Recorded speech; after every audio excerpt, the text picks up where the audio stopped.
네, 이번에는요. 매주 수요일에 만나는 분입니다. 몸을 아는 남자, 캐릭터 있는 한진우 원장님의 스테이지죠. 건강 플러스 시간입니다. 네, 오늘은 또 어떤 소식을 전해주실지 궁금한데, 자, 오늘은 대사증후군에 대해서 알려주신다고 하죠? 네, 우리가 먹고 사는 이 모든 것을 대사라고 이렇게 말을 할 수 있는데요. 네. 대사증후군이라는 것은 이 대사 과정에 이상이 생겨서 에너지가 과잉되고 축적돼서 고혈압, 그다음에 당뇨, 고지혈증 같은 증상들이 한 사람한테 다 일어나는 경우를 말하는데요. 네. 이 바탕에는 반드시 비만이 있는 경우가 대부분입니다. 네. 대사증후군은 심혈관계 질환이나 뇌혈관 질환 같은 성인병을 일으키는 확률을 높인다고 알려져 있습니다. 그래서 오늘 몸속의 시한폭탄이라고 할 수 있는 대사증후군에 대해서 알려드리려고 합니다. 예. 네. 고혈압, 당뇨, 고지혈증 뭐 어마어마한 병들 그야말로 폭탄인 것 같습니다. 대사증후군의 기준이 따로 있을까요? 네, 그 기준은 복부비만을 처음 기준을 삼는데요. 남성의 경우에 허리둘레가 102cm 이상, 그다음에 여성의 경우 88cm 이상. 그리고 그 중성지방, 혈중 중성지방 농도가 그 150mg/dL 이상이고요.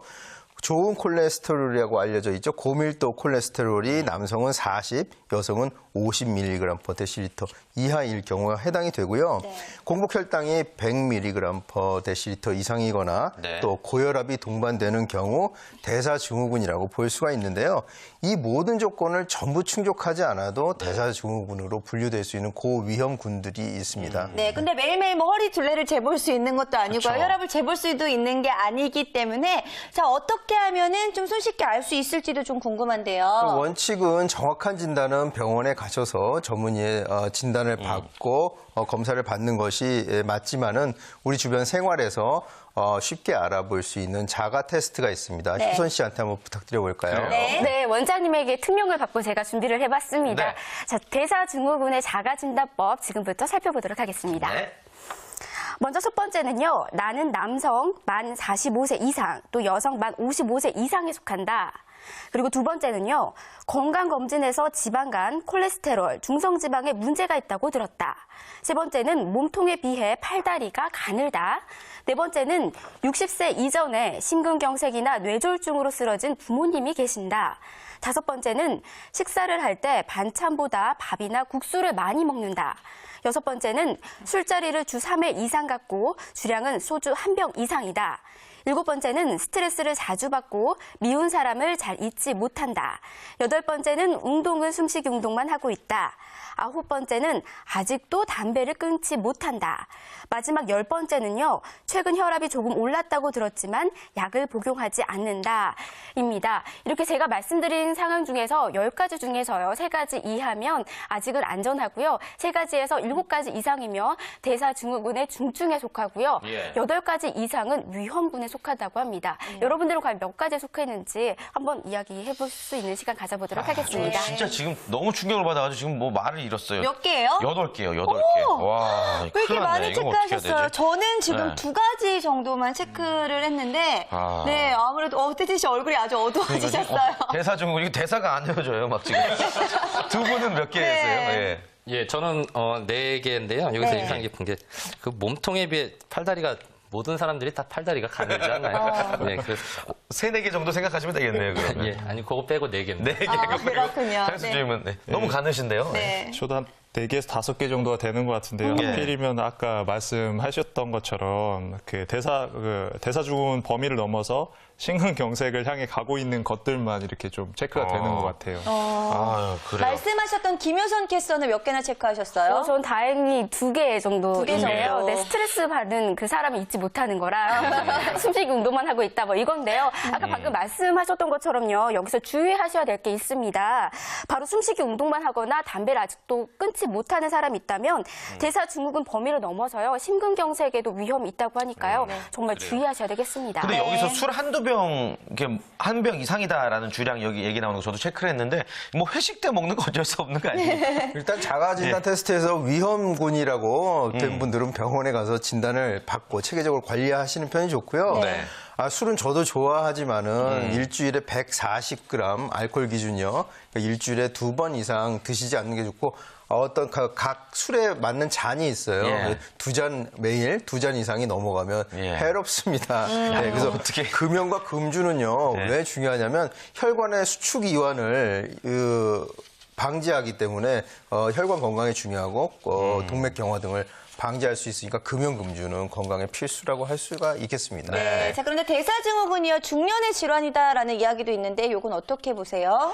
중년에 그 대사증후군이 많이 오는 것은 사실이지만 꼭 반드시 그런 것만은 아닙니다. 중년이 되면 아무래도 청년층보다 대사량, 기초대사량이 낮아지기 때문에 영양이 과잉해지고 축적되는 경향이 많아서 이런 대사증후군이 오기가 쉬운 건 사실이지만 근래에는 청소년들도 비만해지거나 이런 문제 때문에 대사증후군이 올 수 있고요.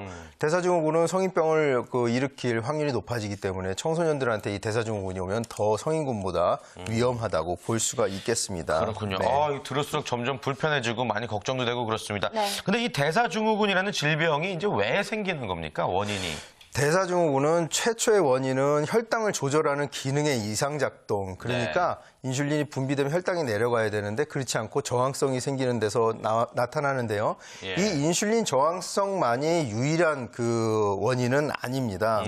현대인 생활 자체가 움직임이 적어지는 패턴으로 이게 변화해 가고 있어요. 네. 그다음에 영양은 적고 칼로리는 높은 우리가 정크푸드라고 말하는 인스턴트, 냉동식품, 패스트푸드 같은 이런 음식들이 풍부해졌기 때문에 이 대사증후군이 오는 원인이라고 볼 수 있고 이건 모두 생활습관병이라고 볼 수가 있죠. 네, 아무래도 고칼로리를 먹고 많이 움직이지 않기 때문에 이런 질환들이 걸리는 것 같은데 하지만 혈압, 당뇨, 고지혈증까지 이 세 가지는 항상 잘 따라다니게 되는 것 같아요. 어떤 상관관계가 있는 거죠? 원인을 쉽게 말씀드리면 고혈압은 나이가 들어가면서 혈관의 신축성이 떨어지기 때문에 혈압 조절 능력이 떨어져서 오고요. 예. 혈당은 아까 말했던 것처럼 혈당이 높은데 인슐린은 분비되지만 인슐린 저항성이 생기기 때문에 높은 혈당이 계속 유지되기 때문에 당뇨가 오게 되고요.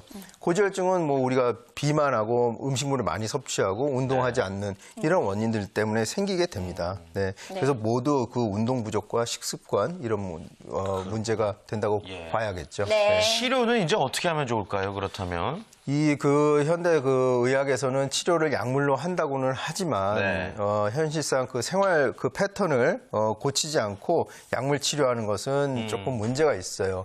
약물로 일시적으로 그 약물이 혈중의 농도를 일정 기간 유지하는 동안 지금 현재 그 약물들이요. 그 원인을 치료한다기보다는 혈압을 낮춰주고 혈당을 낮춰주고 이런 기능을 할 뿐이지 이것이 그 원인을 치료해주는 건 아니거든요. 그래서 약만 믿고 평생 약에 의존하지만 생활 습관을 고치지 않는다면 더 나쁜 결과를 불러일으킬 수가 있습니다. 그래서 생활 습관을 개선해야만 완전히 치료가 된다고 이렇게 보시는 것이 맞습니다. 네, 무엇보다 생활 습관을 바꾸는 게 가장 중요할 것 같은데요. 네. 자, 그렇다면은 대사증후군의 이 위험도가 낮은 분들 같은 경우에는 어떻게 예방을 하면 좋을지, 이때 또 생활 습관은 어떻게 하면 좋을지 말씀해 주실까요? 그렇습니다. 대사증후군은 생활습관병이기 때문에 그 치료법과 예방법이 비슷하다고 볼 수가 있습니다. 예. 우선 GI 지수가 낮은 음식들, 거친 음식이라고 할 수 있는 우리 현미라든지 통밀 같은 그런 정제되지 않은 음식들을 주로 드시고 그다음에 흰설탕, 흰쌀, 흰밀가루 전에 말했던 세 가지 300이라고 했던 흰 음식을 적게 드시고 운동은 재미있고 흥미로운 운동을 일주일에 3번 이상 한 번 운동할 때 1시간 이상 꾸준히 하시는 것이 좋고요. 비만하게 되면 혈관이 이완할 공간 확보가 안 되기 때문에 고혈압이 오게 되고요. 인슐린이 분비돼도 계속 높은 혈당을 유지하게 됩니다. 계속 그 음식을 섭취하기 때문에. 그러면 또 혈중 지질 농도도 계속 높을 수밖에 없고요. 이런 모든 것들이 어우러져서 죽상 동맥경화라든지 혈관 질환 이런 것들이 심근경색이나 뇌경색 등을 일으킬 수 있으니까요. 비만이 꼭 미용만의 문제는 아니라는 것을 절실히 깨닫고 조절을 하시는 게 좋겠습니다. 네. 자, 그렇습니다. 자, 그렇다면은요, 아무래도 많은 분들을 위해서 이제 원장님이 조언을 또 한마디 전해주시면 좋을 것 같은데, 어떻게 하면 좋을지 정리해 주실까요? 국민건강영양조사에서 보면 우리 국민의 3분의 1 정도가 이 대사증후군에 해당한다는 연구 보고가 있습니다. 가장 중요한 것은 이 복부 비만, 즉 운동 부족이 가장 그 원인이라고 볼 수 있으니까요. 대사증후군은 아직 심각한 상황이 아니에요. 치료의 대상도 아니고. 그렇지만 더 무서운 건 뭐냐면 자각 증상이 전혀 없다는 겁니다. 따라서 자기가 비만하다고 생각하거나 또 가족력이 있다면 더 주의해야겠고요. 체중 조절과 신체 운동 등 꾸준한 생활 관리를 하시는 것이 중요하다고 말씀드릴 수가 있겠습니다. 네, 오늘 한진호 원장님 저희들 건강을 챙겨줘서 진심으로 감사드리고요. 자, 이렇게 해서 건강 플러스까지 저희가 준비한 소식은 오늘 여기까지입니다. 네, 오늘 함께해 주신 분들과 인사 나누도록 할게요. 오늘도 감사합니다. 고맙습니다. 감사합니다. 고맙습니다.